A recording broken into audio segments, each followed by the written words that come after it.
like to talk over a very brief example of two-line playing, implying some chords and inversions here, and perhaps these relationships on the fingerboards and these shapes will allow you to start moving around and improvising in this style if that's what you wish to do. So we're going to have our friends a perfect fifth, the D and A, 12th fret and 10th fret of the 4th and 2nd strings. And we're catching B flat there at the 11th fret on the 2nd string. Melodic pitch. And then we're going to reach B flat and A. This is 13 and 10, strings 5 and 2. And that's an appoggiatura, which means it's a non-chord tone that's landing on the beat right here, and it resolves. So we get B flat and G. Temptation might be to say it's part of G minor, but really I'm hearing this as part of A7 flat 9. This would be the flat 9 and the flat 7 of A7 flat 9. If we take this shape, now we have, by moving down a minor third to 10 and 9, this is the flat 7 and 5th of A. Here's the 5th and 3rd of A7 flat 9, frets 7 and 6. If we get all the way down here, we're at frets 4 and 3. And you can hear the implied root there of A open. So now with that in mind and in your ears,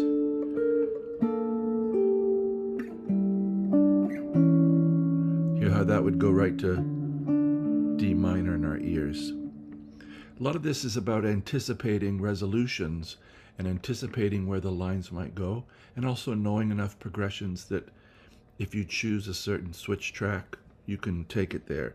So in this case, we're just going to do 1 minor 5, 1 minor 5, 1 minor, and we'll go on.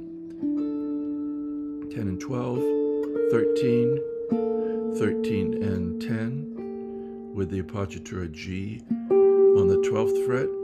And now these guys drop, these sixths drop to A and F, 12 and 10.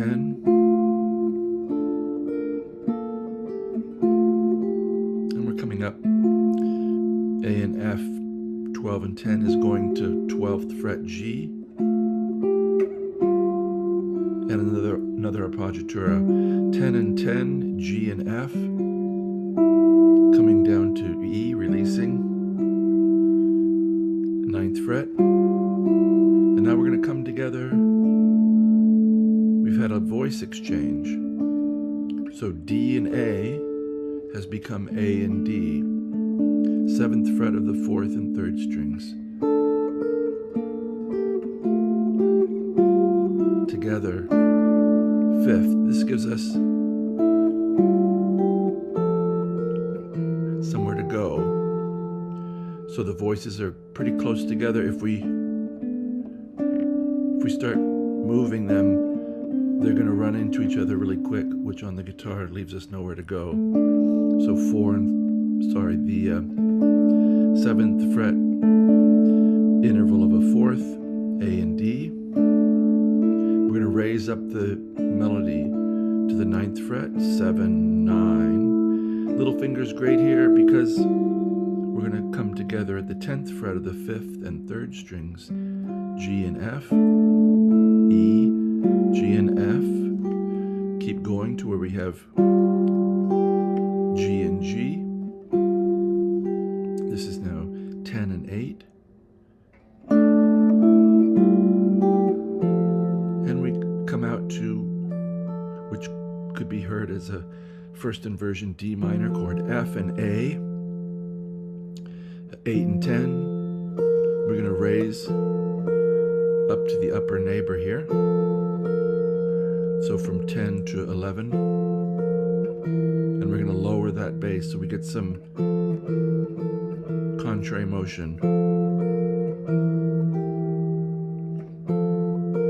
So here's 7 and 11 down to 8. E and B flat down to G, which you'll hear also gives us that A7 flat 9 sound.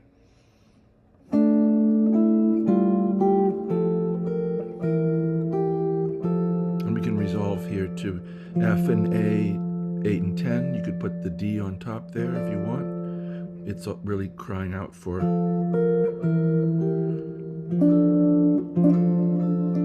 that D in the middle there on the 7th fret of the 3rd string. So if we have F, D, and A, frets 8, 7, and 10. I'll play it one more time slowly all the way through.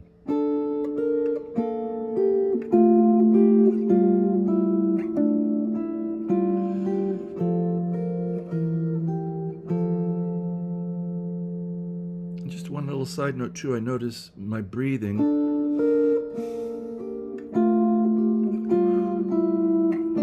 Exhale. That these phrases breathe in a certain way, and see if you can notice what your breathing's doing, and if you're holding your breath through the whole thing, or if there's a ebb and flow to your breathing. I noticed from watching these videos that I make for you that my mouth is really involved in what I play, as I'm almost as if I have a horn, a saxophone or something in there, and I'm phrasing it with my lips as well.